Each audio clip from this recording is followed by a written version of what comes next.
The modern hunter enters the woods with a specific psychological profile, equipped, camo-clad, and carrying enough firepower to stop any known animal in the brush.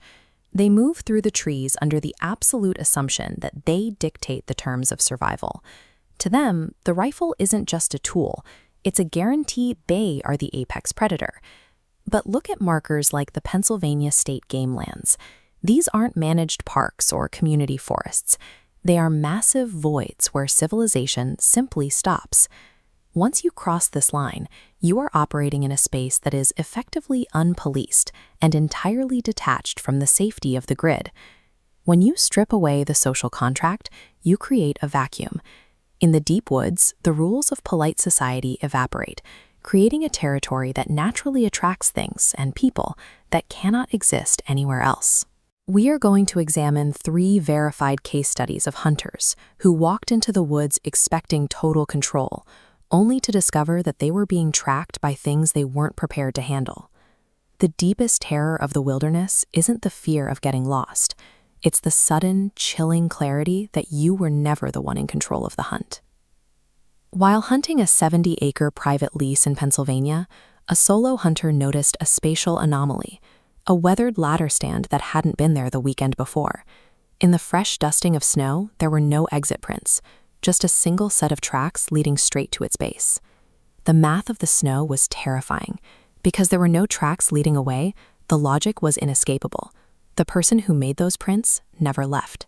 They were hiding in the immediate vicinity, watching the hunter from a blind spot just a few yards away. The stalker quickly escalated from observation to psychological warfare.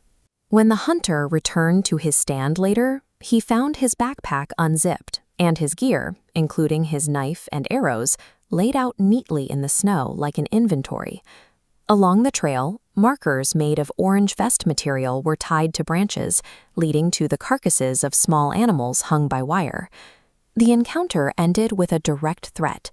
Near his truck, the hunter spotted the man, a pale figure in a dirty hoodie. The stranger offered a slight smile, pointed at the hunter, and slowly dragged his finger across his own throat before vanishing into the trees. A subsequent investigation by the Game Commission revealed the reality of the threat. Deep on the property, officers found a makeshift shelter filled with animal bones and gear stolen from other hunters in the area. This case proves that the most dangerous presence in the woods is often just a human who has completely detached from society. The experience left a permanent mark. The hunter never returned to that property, and he refuses to hunt alone in unfamiliar grounds. On a hunting lease in Crockett, Texas, a young man and his grandfather experienced a different kind of surveillance. Through binoculars, the grandson spotted a figure over a mile away, peeking around the trees at the edge of the woods, tracking their every move from the distance. The first physical violation occurred at their camp.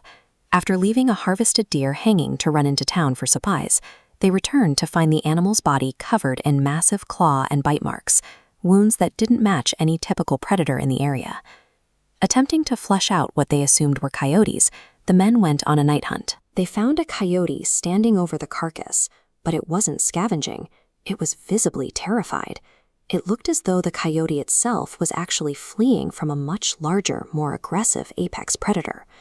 The silence was broken by an unrecognizable, piercing scream. Heavy footsteps began charging through the brush behind them, forcing the men into a desperate retreat. They barely made it inside the cabin, locking the doors as the entity began slamming its weight against the wood, only stopping when the grandfather fired shots through the door. When the local deputy arrived, he found the physical evidence, the mutilated deer and the marks on the cabin, unsettling. Despite the report, law enforcement was unable to classify the creature or identify what had pursued the men. The vastness of the wilderness means we still lack a complete map of its ecosystem. This encounter suggests that the woods still harbor undocumented threats capable of forcing even armed men into a state of total vulnerability. In the mountains, 3 friends set up a remote camp, only to be jolted by a sound that weaponized their own empathy, the unmistakable scream of a woman in the deep woods. They called out to help, but no answer ever came back. Over 2 nights, the threat moved with terrifying precision. The screams, which started a football field away, shrunk closer and closer to the camp perimeter. By the second night, the origin point was just outside the reach of their campfire light. The perimeter eventually collapsed entirely.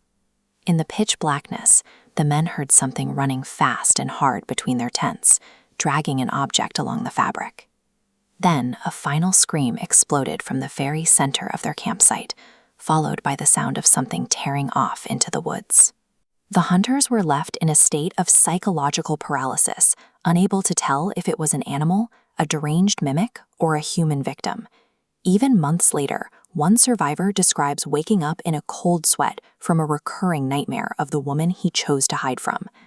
The deepest terror of the woods forces a brutal choice. You either trust your empathy and risk walking into a lethal trap, or you suppress your humanity to survive and live with the permanent weight of the guilt. For these survivors, the wilderness is no longer a place of recreation. These experiences caused a permanent shift in their behavior. Some refuse to enter the woods without a partner, while others are still haunted by the psychological trauma of what they heard in the dark. We often view the natural world as a curated space for our own use, but it remains a raw, indifferent frontier. The woods don't care about your equipment or your experience once you step past the safety of the tree line. Whether facing a feral squatter, an unclassified beast, or an ambiguous lure, the vulnerability is always the same. In the absence of civilization, the high-tech gear of a modern hunter offers very little protection against the unknown.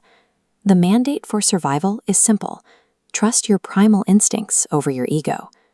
When the environment suddenly feels wrong, the only logical move is to leave immediately while you still have the advantage of daylight. True respect for nature requires abandoning the arrogance of the rifle and accepting a harsh reality. Once you cross into the deep woods, you are no longer the apex predator by default.